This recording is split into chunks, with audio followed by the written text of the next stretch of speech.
Good evening. In this week's Parsha, in Parsha's Boy, there is a Mechilta. Mechilta, which is one of the Medrashim of the Tanoim, Mechilta de Rabbi Shmuel, of the Tana of Rabbi Shmuel, asks the following question. Mipnei ma hikdim lekichasei shel Pesach l'shchitasei daled yomim. Why did Hashem instruct the Jewish people that they should take the lamb which they would offer as the Karban Pesach, purchase it, acquire it 4 days before the time of the slaughtering? The Pasuk says in Parashas Boy that on the 10th day of the month, on the 10th of the month of Nisan, each family should acquire its sheep, its lamb, which it would then offer as the Pesach offering, as the Karban Pesach. But when would it be offered? You will keep it by you till the 14th day. On the 14th day of Nisan, that is when the Karban Pesach was offered and then eaten, consumed that night, the 14th at night, what we call the Seder night at the Pesach Seder. Why did they have to acquire the lamb 4 days before the time of the slaughtering? Why not that day, a day before? Why 4 days? From number 10, from Yud Nisan to Yudalad Nisan. Hayar Reb Masya ben Chorosh, says the Mechilt. Reb Masya ben Chorosh was one of the great Tanoim. He was from the 3rd and 4th generation of Tanoim. A close friend of Reb Shimon Bar Yochai, lived after the destruction of the second Beis Hamikdash and founded one of the biggest yeshivas of his day, as we will discuss a little later in the class. Reb Masya ben Chorosh used to say that this is based on a pasuk. The pasuk says in Yecheskel Perek Tazayin, the prophet Yecheskel describes the moment of Yetzias Mitzrayim. Hashem says, "Ve'ever elayich, I passed over you, ve'erech, and I saw you. V'hine iteich eis doidim." This was the time of love. Ve'efreis knofi alayich, so I spread my wing over you, v'achaser v'asech, and I eclipsed your nakedness.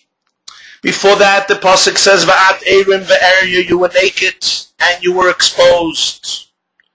Ve'ever alayich ve'erech, I passed over you and I saw you, mizbaiseses b'damayich, in your blood. V'aymarlach, I told you, b'damayich chayi, v'aymarlach b'damayich chayi, in your blood you shall live, in your blood you shall live. What is the meaning of these verses in Yecheskel? Reb Masya ben Chorosh used to say that Hashem says, "I have seen higia eis doidim." The time of love has come. Hashem has made an oath to the fathers, to Avraham Avinu, that he will redeem his children. The Avos are also called the doidim, the beloved ones, especially Avraham Avinu, Avraham Ayavi. So Hashem says, this was the time, I made an oath to Avraham Avinu, I will redeem his children. But they did not have any mitzvahs in which to be involved, which will allow them to be redeemed. I saw you naked and I saw you exposed. Naked, stripped from all mitzvahs. Thus Hashem gave the Jewish people 2 mitzvahs at that moment, both connected to blood. Dam Pesach, the blood of the Pesach offering, the Dam Milah, and the blood of circumcision. Those who did not earlier went through a bris, a circumcision, which allowed them to eat the Karban Pesach, sheyisasku bam kedei sheyigalu, which allowed them to be liberated, b'damayich chayi, b'damayich chayi. And thus Hashem said they should take the offering 4 days before they slaughter it, because the reward they got only through the actual action. This is what the Masya ben Chorosh says. Continues the Mechilta, Rebbe Lezer HaKaper b'Rebbe Yomer. Rebbe Lezer HaKaper, the son of Rebbe, said,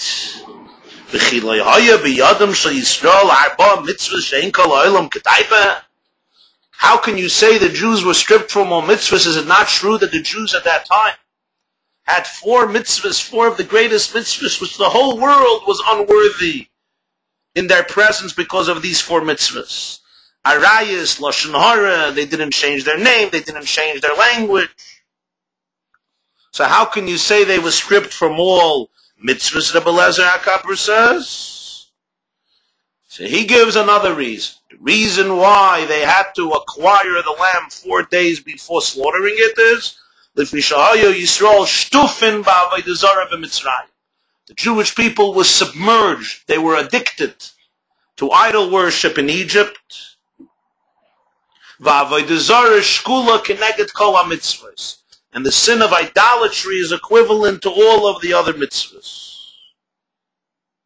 And as a result of that, they had to take the lamb 4 days before they slaughtered it.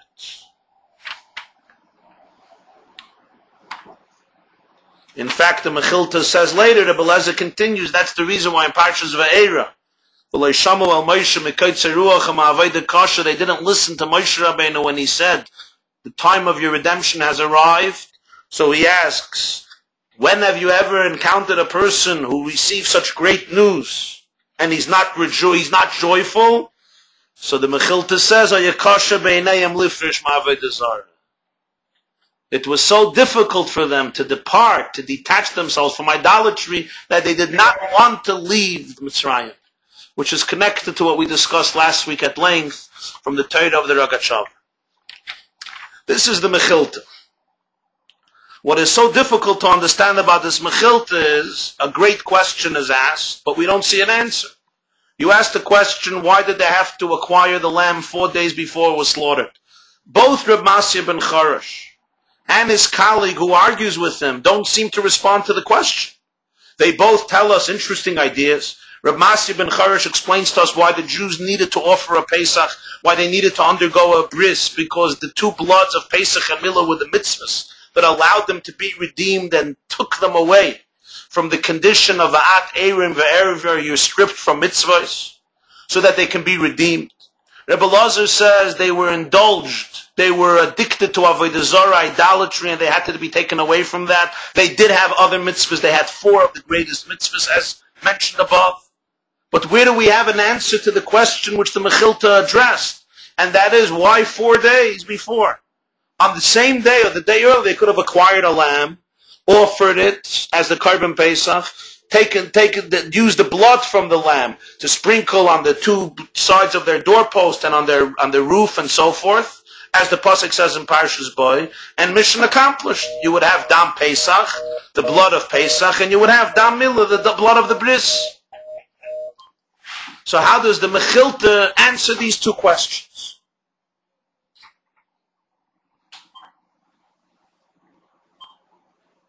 Another question in Reb Masya ben Charash, he asked why they had to acquire the lamb 4 days before they slaughter it. Suddenly he starts talking about the blood of a bris. Who's talking about the blood of a bris here? We're talking about the Karban Pesach. How does he get into this whole discussion, the idea that they needed mitzvahs and therefore they needed Dam Pesach and Dam Milah? How is it relevant to answer the question, who's talking about Dam Bris? We're talking about Dam Pesach here.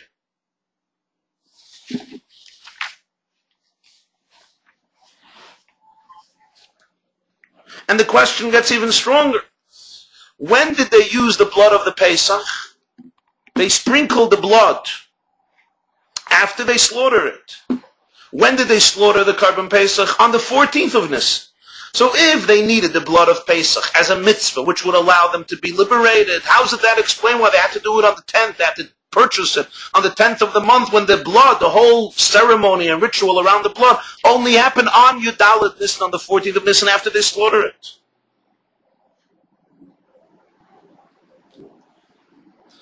The commentators, various Mefarshim on this week's Parsha, struggle to understand this Mechilta. What are Chazal, what are our sages telling us, Reb Masya ben Charash or Reb Elazar HaKappa? But what we want to do this evening is study it from Rashi's vantage point, from Rashi's perspective. Rashi also asks the question, in Parshas Boy, in Perek Yud Beis Pasuk Vav, Rashi asks,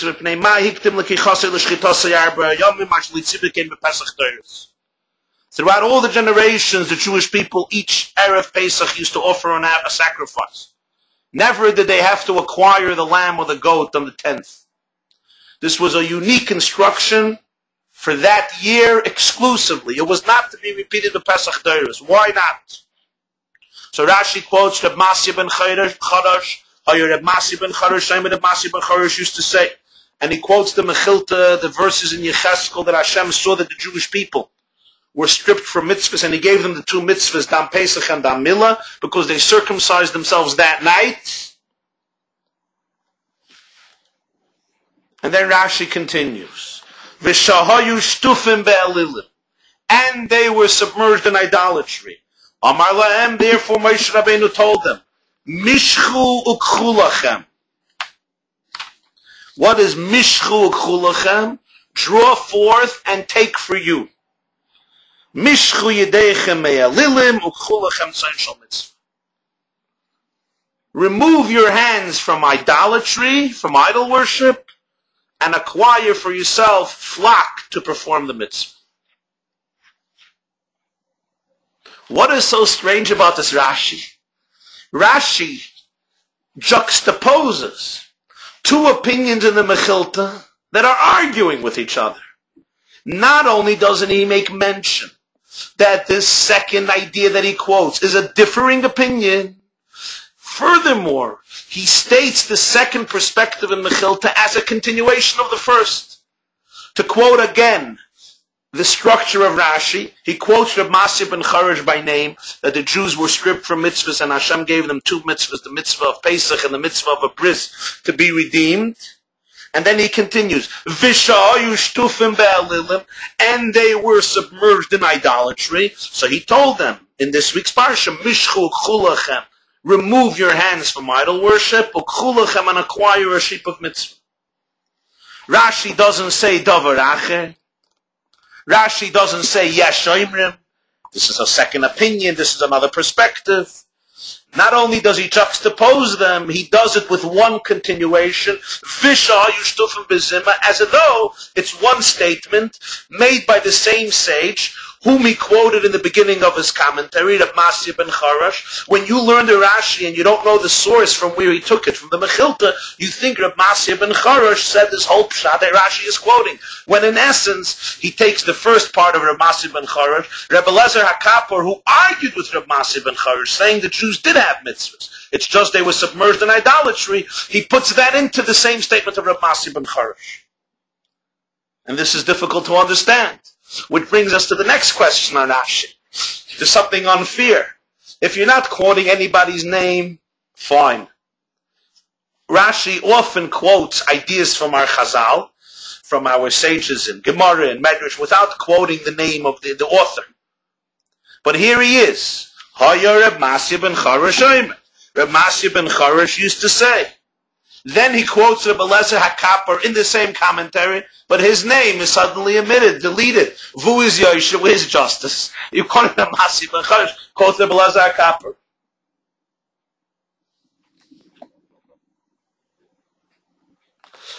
The Rebbe, the Lubavitcher Rebbe, once at a Shabbos Verbringen, Shabbos Parshas Boy, Tovshin Lamed Zayin, 1977, discussed at length his explanation to this Rashi.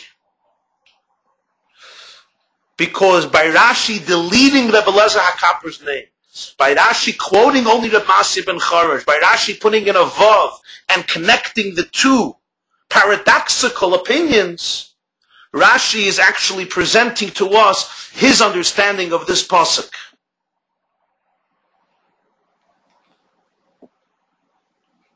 Because if Rashi would have quoted only Reb Masi ben Charash, we're left with the above-mentioned question. How does that answer why they had to take the lamb 4 days before slaughtering it? Doesn't answer it. It says that they needed the blood of Pesach, the blood of Milah, but it doesn't tell us why 4 days early.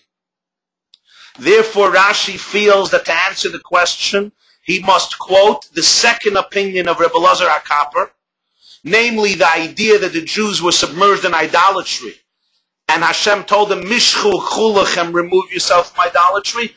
That would explain to the person learning this pasuk with Rashi why they needed to take the lamb 4 days before they slaughter it. But when you look at the Rashi initially, you have no answer. Again, the same question we asked in Mechilta, we ask in Rashi. And the commentators of Rashi, most of them struggle with this Rashi heavily. the Maskele David and the Gerari and the Mizrahi and the Sifsei Chachamim and many more. Rashi asks a great question. Why did we have to take the lamb 4 days before the slaughtering? He gives us no answer at first glance. He tells us the Jews needed mitzvahs. Hashem gave them 2 types of blood as mitzvahs. He tells us the Jews were submerged in idolatry. He doesn't answer the question. Why 4 days? Why not 2 days? Why not 3 days? Why not 5 days? Why not the same day?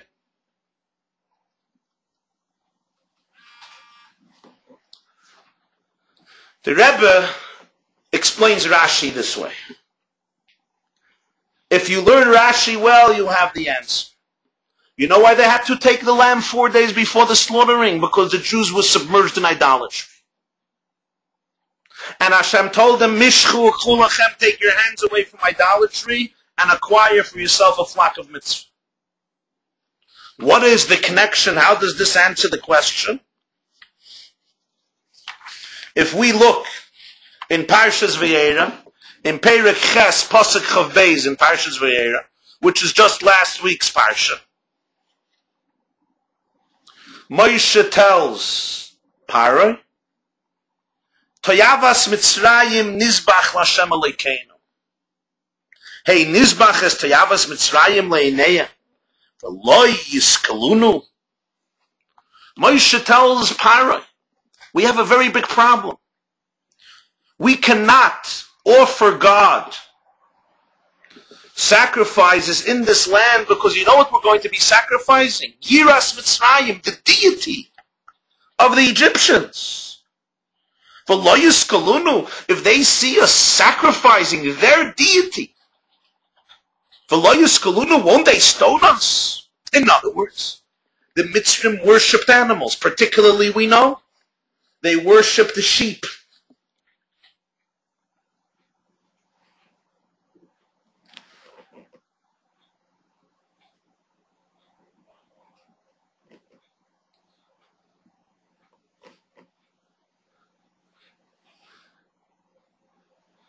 If this is the case, Moshe Rabbeinu tells Paro, we can't sacrifice the sheep because it's Tayavas Mitzrayim, it's Yiras Mitzrayim.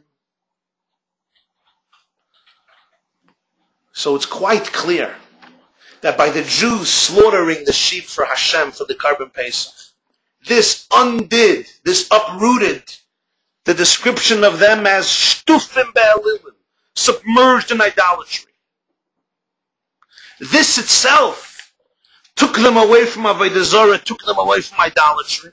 The very act of taking the Yira of Mitzrayim, the deity of the Egyptians, the sheep, and offering it as a sacrifice is obviously a declaration of war against the previous condition of Shtufim Be'alilim, submerged in the idolatry of Mitzrayim. The first and foremost deity was the sheep, the Tleh. They used to worship the sheep.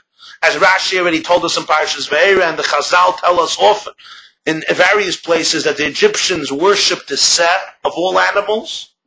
So by Jews taking that very deity and slaughtering it, which really would have the Egyptians stone them, that's how horrendous it was in the eyes of the Egyptians, is obviously a declaration of war against their Avodah Zarah, against their idolatry. Yet, Rashi uses the word Shtufim Be'alilim. Submerged, entrenched, addicted. It's not just something they did once in a while for fun, for enjoyment. Shtufim, they were submerged in it. If this is the case, to uproot something that a person is entrenched in is quite difficult. And now we understand where the 4 days come in. Because if somebody is entrenched in a particular habit, by just taking the sheep once and slaughtering it, a one-time act, this would not be sufficient to demonstrate to the person himself or to the people around him that he indeed has detached himself, has recovered, has healed from the condition of Shtufim, of being consumed by the idolatry. Only as a result of the fact that they acquired the sheep on the 10th of Nisan, and then it was there. It was waiting. They had time. What was it waiting for? To be slaughtered as a carbon to Hashem. This can truly uproot the condition of Shtufim Be'elil. Why 4 days? Rashi already tells us to us. Where? Parshas Vayera. By the Akedah. Hashem tells Avram Avinu, take your son, your only son that you love, Yitzchak, bring him to Mount Moriah, and bring him as a Nile, as an offering. Vayashkim Avram Babayker, Avram wakes up in the morning, and he leaves. He wakes up in the morning. So when did Hashem tell him the instruction? Apparently, the night before, the evening before. He wakes up in the morning, and he goes. It was on the third day. Avram sees the place from distance. The third day from when? Apparently, the simple interpretation, as the Even Ezra, Rabbi Avram Even Ezra says right here, the Ramban as well, the third day from leaving his home. So Rashi asks a question, why did Hashem wait till the third day? Why did Avram, only on the third day of his journey, will Hashem show him the place of the Akedah? Rashi says in Vayera,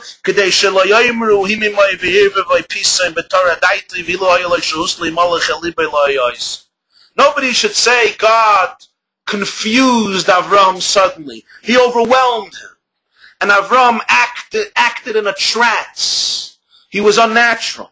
And if he would have given himself some time to rethink it, to reflect on it, to meditate on what he's about to do, he would never do it. So let's think about this. According to this Rashi, we learn that the sign to demonstrate that a particular difficult act was done with serenity, with clarity, with vision, with tranquility. It wasn't a sudden, impulsive act. Is if you wait 4 days. Hashem gave him the command the day before. He traveled 3 days. On the third day of traveling, he showed him the place. So we have here 4 days. Why 4? Because if there wouldn't be 4 days, you would say Avram was acting impulsively. Something overwhelmed him. He was confused. He went into a craze and he did it. It was not truly who he was. If he would have been himself, he would have never done such an act. If 3 days is enough, why should Hashem butcher? Why would Hashem bother Avram Avinu and torture him? Do it on the second day. It means 3 days is not enough. You have to have 4 days, so you can only do it on the third day.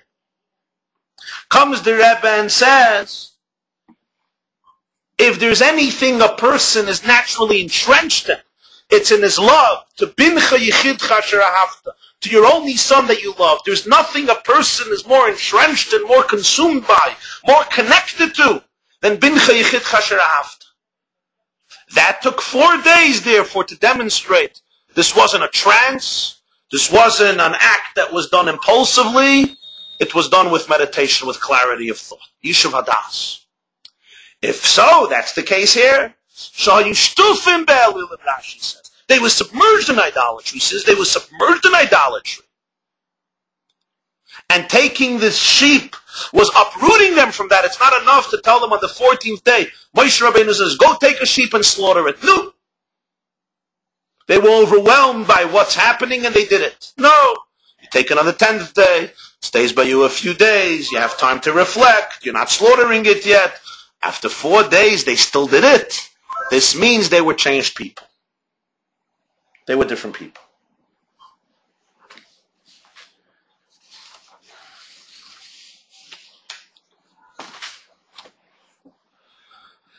This also means that when we learn Rashi, we use the words Mishchu yedechem me'elilim u'chulechem tzar shel mitzvah.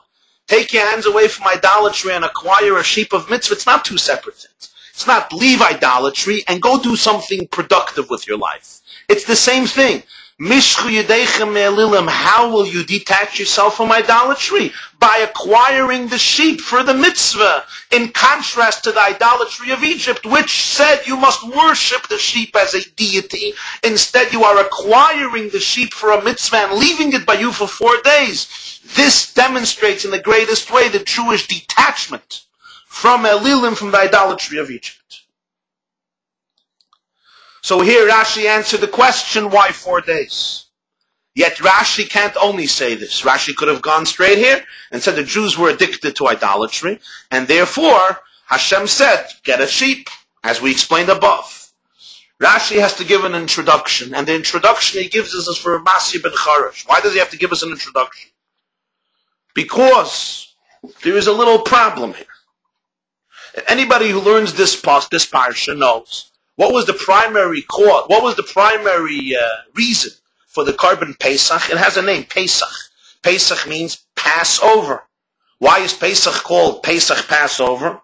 So the Torah says Hashem wanted the Jews to take the blood from those lambs and put it at the doorpost of their homes, and as a result of that, God would pass over their homes while afflicting the Egyptians with the final and 10th plague, which would then compel them to liberate the Jews from Egypt. If that is the primary reason of the carbon Pesach, so who invented suddenly a whole new idea? Suddenly Rashi is telling us what's the idea of the carbon Pesach? To help the Jews liberate themselves from a condition of idolatry. But in the parsha we see that the focus of the carbon Pesach is something else. It's sprinkling the blood on the homes, which will allow God to pass over. Therefore, Rashi has to give the introduction of Reb Masya ben Charash. What did Reb Masya ben Charash tell us?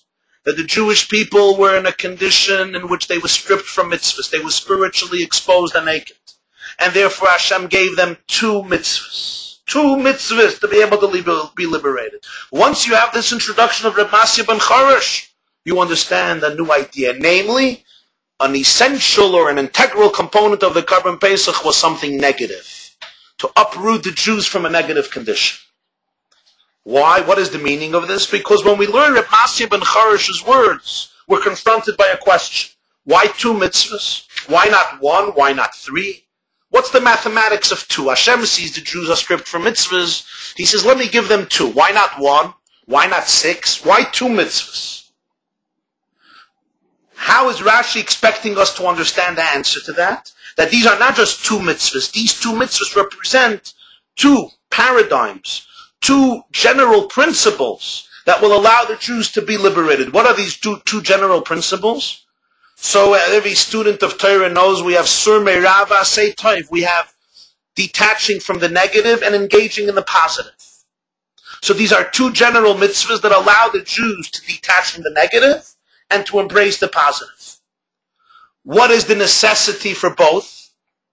Va'at eiroim ve'eria, the pasuk says in Yecheskel. Rashi quotes it. You're naked spiritually and you're also exposed. Exposed, as the Mefarshim say there in Yecheskel, the Mitzvah Siyan, exposed means without the bris. What's the necessity for these 2 components? Sur me'ira, going away from bad. Va'asei tov, embracing the good. Because the first thing is the Jewish people had to go from here to Mount Sinai to receive Torah. The pasuk says in Shmos. From here you're going to the mountain to receive Torah. But the Jewish people were stripped from mitzvahs to allow them to experience the Torah. They did not have mitvos tzugein. They didn't have the wings. They didn't have the instruments. They didn't have the qualities and the characteristics they needed within their soul, within their identity, to be able to receive Torah. Or to put it maybe in different words, they didn't have the spiritual fine-tuning, the spiritual training to absorb the light of Torah.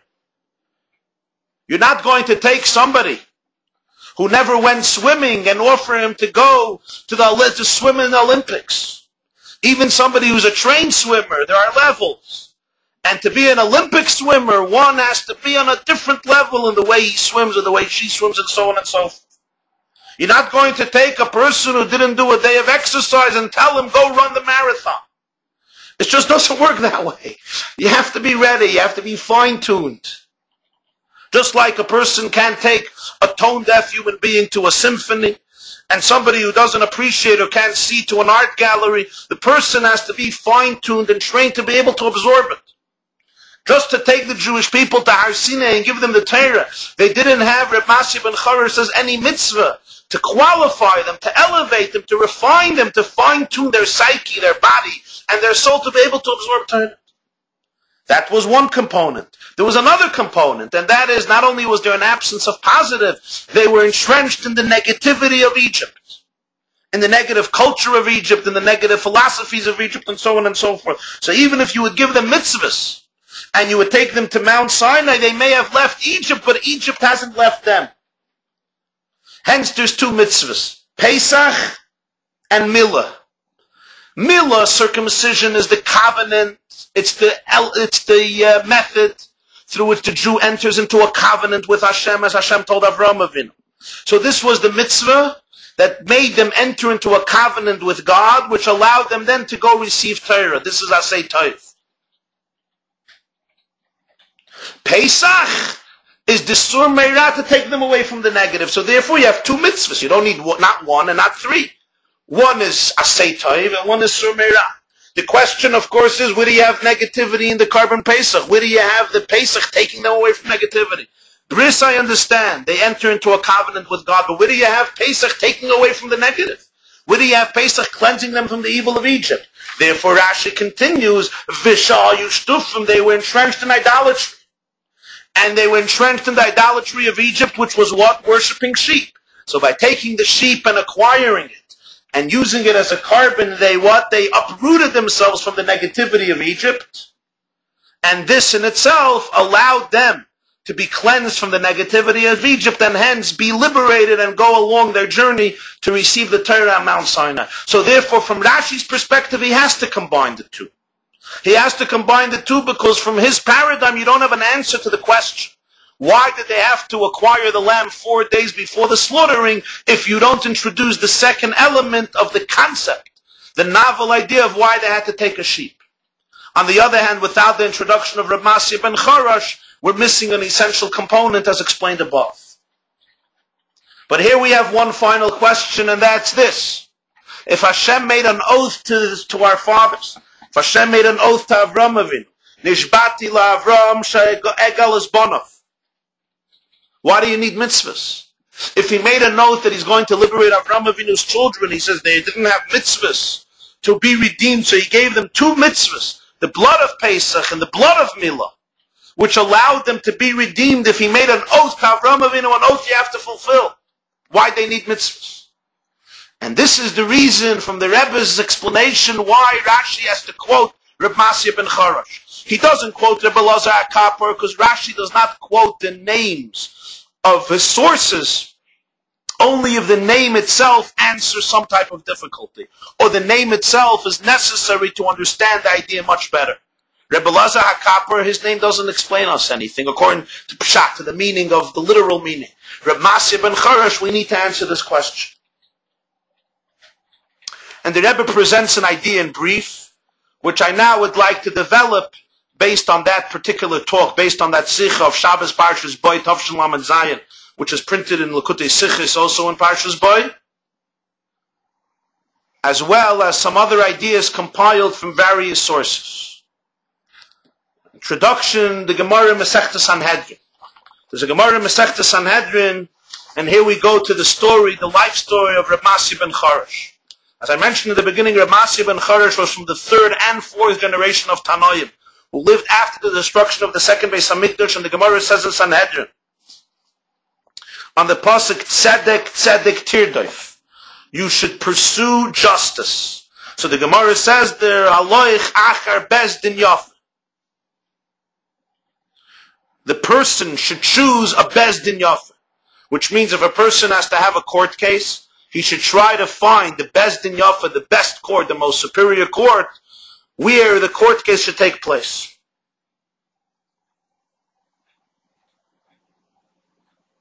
This the Gemara says in Sanhedrin, Daf Lamed Beis Amud Beis. And the Gemara continues, Tzedek Tzedek Tirdoif also means Haloich Acher Chachamim Li Yeshiva. Follow the sages to their yeshiva. Acher Rebbe Elazar Lelud, Acher Rebbe Yochanan ben Zakkai Lebrun Chayil, Acher Rebbe Yeshua Lepkian, Acher Rebbe Gamliel Leyavna, Acher Rebbe Akiva Lebnei Brak, Acher Rebbe Masya Leroim. Follow Rebbe Elazar to Lud, Rebbe Yochanan to Brun Chayil, Rebbe Yeshua to Pkian, Rebbe Gamliel to Yavna, Rebbe Akiva to Bnei Brak, Rebbe Masya ben Charash you should follow to Rome. Why? Because Reb Masya ben Charash had a yeshiva in Rome.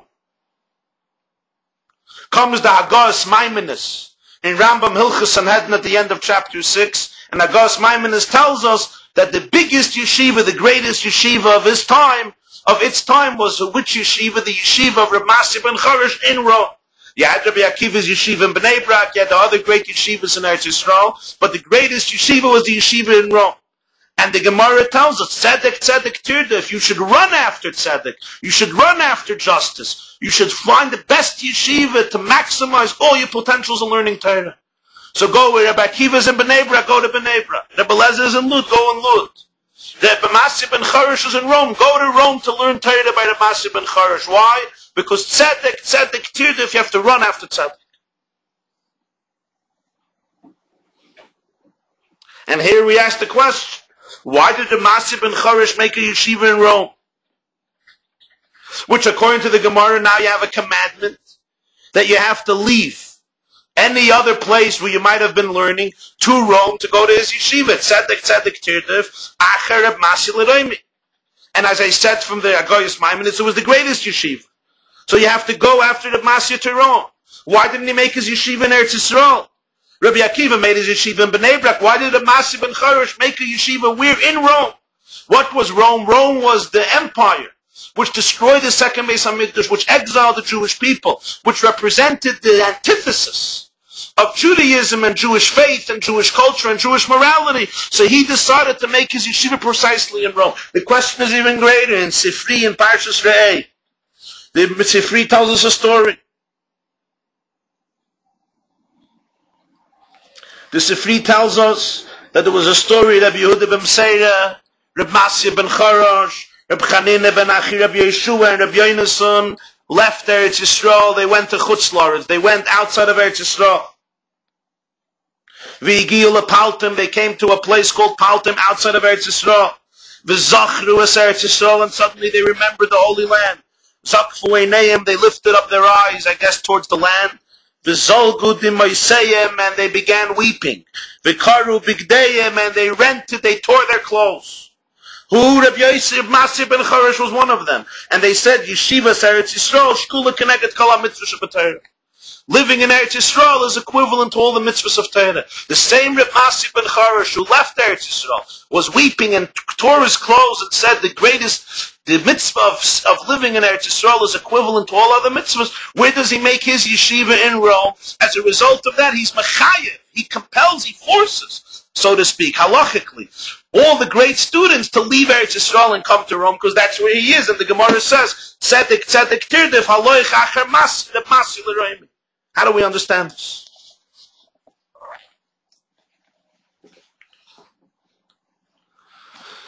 In order to answer this question, let us introduce a story. Quite a fascinating and intriguing and enigmatic story that the Medrash, that Chazal tell us about the same Tana, Reb Masya ben Charash. And by way of